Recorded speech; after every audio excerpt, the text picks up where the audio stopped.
Right, exactly. Oh, hey guys, how's it going? Special Agent Scully, Special Agent Mulder.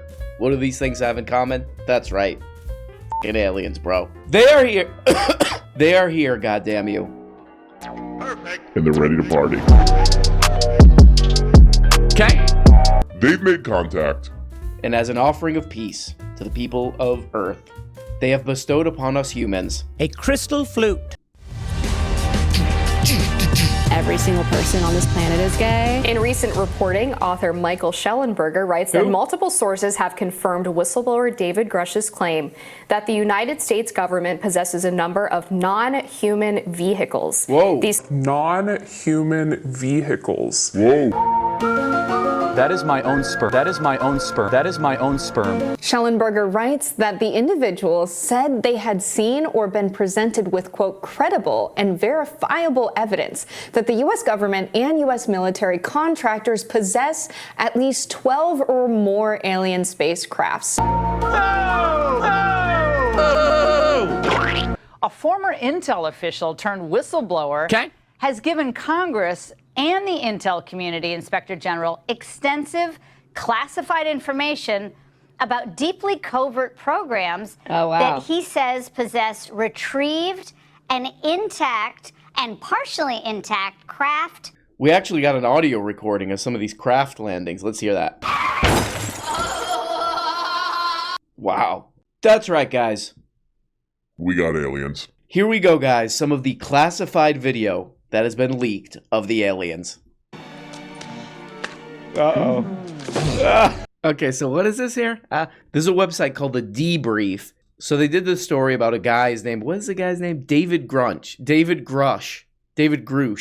He's a former intelligence official turned whistleblower. And this guy's basically saying, hey, there's a top secret project in the Defense Department or some crap, where they have some alien spacecrafts, but they don't want to tell anybody because they don't want Russia or China or whatever to discover this and copy the technology or something. Huge if true. Huge if true. Actually, let me think about this.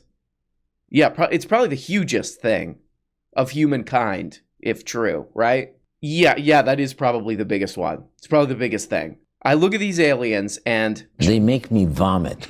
So this intelligence guy said he reported to Congress on the existence of a decades-long publicly unknown Cold War for recovered and exploited physical material, a competition with near-peer adversaries over the years to identify UAP, that just means UFO, crashes/landings, and retrieve the material for exploitation reverse engineering to garner asymmetrical national defense advantages. Okay, so this guy's investigation was centered on extensive interviews with high-level intelligence officials. They sound like this. Some of whom are directly involved with the program. He says the operation was illegally shielded from proper congressional oversight and that he was targeted and harassed because of his investigation. And this guy does seem pretty credible. He hasn't actually seen one of these little aliens or their stupid-ass little ships, okay? But people who are supposedly involved told him that this exists. And I hope to God that they are pranking his ass. They're like, yeah, dude, this alien, he had like a big, long head. And then he got right in my face. And the littler alien came out of his mouth. It was growling in my face, dude. Anyway, go tell that to Congress. Bye. And now the floodgates are open. Credible sources, including former high... Okay, honestly, how do people watch this guy? What is his name? Jesse Waters? Guy really does look like the sketchiest third grader. Okay, anyway. High-ranking Intel officials have corroborated to our next guest that the U.S. military is in possession of at least a dozen alien spaceships. Whoa. A dozen. One source even said, we're trying to fly these ships. Whoa! Where my unstable girlies at? Let's bring in Michael Schellenberger, the founder of Public. Not the best source. On Substack. Okay. So what are these sources? Twitter files guy, okay. So what are these sources telling you? We got 12 ships. What do these suckers look like, Mike? Hey, take it more seriously, Jesse. Good to be with you, Jesse. Yeah, I mean, the descriptions range from the classic disc shape to the triangular shape to another person described one of the ships as sort of a modified Huey helicopter or deep sea submarine. Okay. And of course, one was shaped like A crystal flute. Okay, so I think, guys, that there's three possibilities here, okay? One is that they actually did catch some aliens, okay? Is that they actually I really hope this is real, and I hope the aliens, if they did capture one of these little bastards, I hope they are the funny kind of alien. Giant head, tiny little body, 3 feet tall, gray, you know. Maybe we could pet them, feed them, you know, laugh at them. That's what I'm hoping these kind of aliens are. The other possibility is that this is just like some ex-intelligence guys who are like, I think I can make some money from this. I think I can make some money. There's a big market of alien people, UFO people who will go like this for some of this. And very interesting, they also go like this. Or the third option, which is of that, this is some kind of psyop, intelligent psyop thing. Okay, here we go. There's a lot of these UFO guys, you know, they go on a podcast and stuff. This guy's name is Gary Nolan. He's a very popular UFO guy. He sounds like this. He's been on like Lex Fridson and all this crap. He's really one of the most prominent UFO guys, it seems like. I got some problems with this. Here we go. In Washington.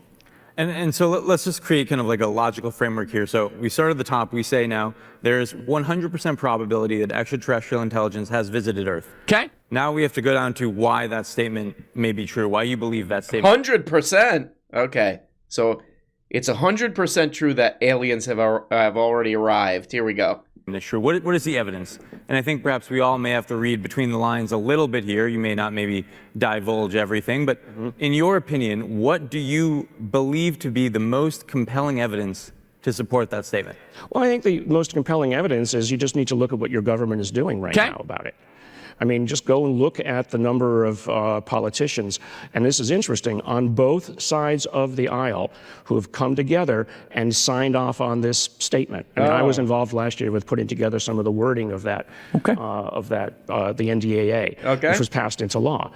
So, I mean, so what are they basing their opinions on? They're basing their opinions on the dozens of individuals who, in one manner or another, have come forward and talked to them in classified settings. So that's the first thing. Then my personal experiences with the individuals who are, the one person who actually was involved with collecting a lot of that original information. Okay, so this video is from 2 weeks ago. And it sounds like he's talking about the same guy who's now in that article. So I'm getting a little disappointed here. I wanted to see one of those little big head-ass aliens. So unfortunately for us, truth is out there, I like women, not men. This is a little bit of a red flag. This guy's a Stanford professor, by the way. And he's like, it's 100%. It's 100% that there are aliens. They're running around going like this. So it's 100%, and his evidence is that some people talked to the people, supposedly, who work in these programs. They haven't seen them. So they haven't seen these little ass aliens. They haven't seen their stupid little ships. Okay, this might be real. I'm keeping a real open mind on this. But as a Stanford professor, you know, you should know that's not really 100%, bro. That's like, what? Maybe it's 50? That's more 50, 45? 38? You know, what would 100% be? We definitely know 100% that the aliens are here. What would that look like? That would be like, you know, I gave an alien a grape or something. You know, he's in his little cage and I gave him a grape. I gave him a craisin or something, you know. He held his little gray hand out and I put a craisin in it. Then he ate it with his weird little mouth sound like this. See, then we got 100%, you know. If this Stanford professor guy's in an interview with Lex Fridman or whatever, and it's like, so what's your evidence for this? Well, I actually gave one of these little aliens, I gave him a cashew, and we went like this. Then I'll be like, okay, that's 100. That's 100 right there. Hey, Stanford professor, how do you know 100% that there's aliens? He's like, I got one at my house. Whenever I use my laptop, it comes over, steps on the laptop because he wants attention, you know? That's 100. That right there, that's 100. Man, I really want to believe this. I really want these aliens. I really want these AT aliens to be real. I really do. But I don't know. This is from the Guardian from a couple days ago. This story aligns with a lot of similar stories that have played out going back to the 1980s and 70s that together allege that the U.S. government has kept an incredible secret the literal most extraordinary secret that mankind could have for not just weeks or months, but years and decades, with no meaningful leak or documentary evidence to ever come forward. This is pretty amazing too, right here. As the week has gone on, Grush, that's the guy who's, he's the man of the hour with the UFO stuff. His claims have expanded even further. He said some of the craft were football field size. Whoa! And told Le Parisien, a French newspaper, that the U.S. had possession of a bell-like craft, which Benito Mussolini's government had recovered in northern Italy in 1933. Ooh, that's a rough time to arrive for those little aliens. You know what I mean? You know, they land, they're like, hello, what's going on? Then they look around what's going on in Italy, and they're like, ooh, okay. Yeah, we would love to hang out, but we got a clip clorp. What do we got? Yeah, we got star stuff to do. Oh, we got to go probe somebody's asshole. It's the creepy video that freaked everyone out. Yeah, this is what I hope the aliens are like. Check this out. Honestly, just kind of scared. The creature was captured back in June on a motion sensor camera outside a home in La Junta, Colorado. Definitely not human, wrote one mystified observer. And this is Bobby, her 9-year-old son. Oh. He's about the same height as the creature in the video. Okay. So, could Bobby be Dobby? Bobby, was that you in the video? No. Come on, sure? Bob. I'm sure. Come on, Bob. Definitely. Still, I was skeptical. You sure you don't dance with underwear on your head down the driveway at night? Come on, lay off him. Leave Our him alone. number one suspect is pointing the finger at his friend Montana, the proverbial girl next door. She does it better. No way it was me. Oh, now you're trying to drag Montana into this. There's only one way to settle this. I have some underwear to put on your head. Shall we? Sure. All right, let's see it. Here's Bobby doing the chicken dance on a night vision camera. Okay. And here he is, side by side with the creature. Yeah. So, was it Bobby? Yeah, definitely Bobby had a few drinks. Yeah, Bobby was doing a little bit of this. What is the most kind of memorable, powerful UFO encounter report you've ever heard? Ooh, good question. Just on a personal level, like this, something that was really powerful. Really good. Well, he's interviewing that same guy, the Stanford Professor guy who's really into this UFOs. Here we go. I mentioned the Zimbabwe one. Okay. That's particularly interesting. And one that actually most people don't know about, but family driving down the highway. Okay. Open glass topped car and a craft right over their car. This is in the middle of the day. That's probably Montana too, right, Bob? Huh? She had a few too many Three Musketeers minis and she just started doing that in the driveway. The underwear on her head, right, Bob? Matt Walsh is a very controversial person for a number of reasons, but there's... Oh, wow, very cool. one arena where I really disagree with Matt Walsh, and that is, dude really thinks that, like, the aliens are here. Oh. So, Matt, meanwhile, all of this is big story, obviously, all of it matters. Okay, here we go. Finally, something that I agree with Benny Shatino on. Okay. Dead! And then, of course, he has to go and, like, trip over it. Here we go. Again, here's my question. These creatures apparently flew millions of light years to get to planet Earth, where they proceeded to crash their extraordinarily high-tech spacecraft into, like, a swamp and die. And Okay. So far, so good. Wow. Okay, we agree on something. That is a fair point. Wow. Something like that. This seems like wild incompetence. Are these aliens just, like, extremely good at making their vehicles, but very, very bad at driving them? Are they female aliens? Like, how do we... Oh, there we go. There it is. I'm doing a little comedy. What is this, the Comedy Store in the 80s or something? Calm down. No comedy. No more comedy, man. Okay, let's see what these fools are going to do now. House Oversight plans UFO hearing after unconfirmed claims of crashed alien spaceship. It sounds like this. Oh, come on, alien. Weird. All right, so that should be really interesting. They'll drag Mulder and Scully's ass up there. They can do this. And then go like this. So, biggest, if true, but I'm guessing this hearing will just be more circumstantial crap. Nothing really going to happen. This seems like, I'm kind of guessing this might be some kind of a trick.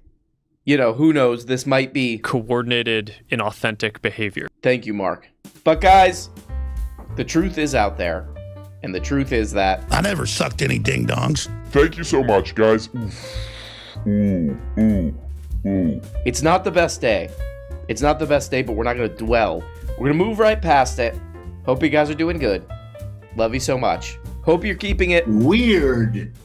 And bye-bye. Hey, guys. Guess what? You're not even getting the whole show. If you want every episode and a whole bunch of other subscribe on Patreon. Subscribe on Patreon for as little as 2 bones. Just click the stupid little link below the video in the comments. See, right there. There you go. Click it, and that, yep.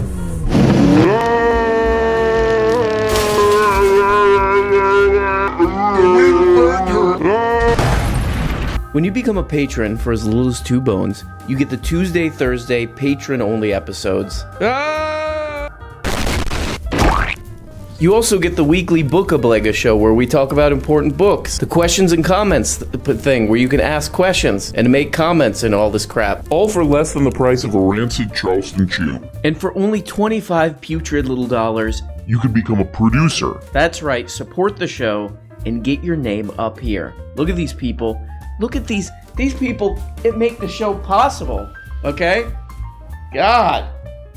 I mean, without these beautiful people, this show goes straight into the dumpster. A rotten, just wet, disgusting dumpster, behind a restaurant. So there's old milk in there. That's where this show ends up without these people. Is that what you want? Okay, I guess it's what you want. I'll just leave. Nope, it's done. It's too late. Okay? Here we go. Here's the dump truck. Here's the dump truck come to pick up the show. This is what would happen with no producers. Thank you.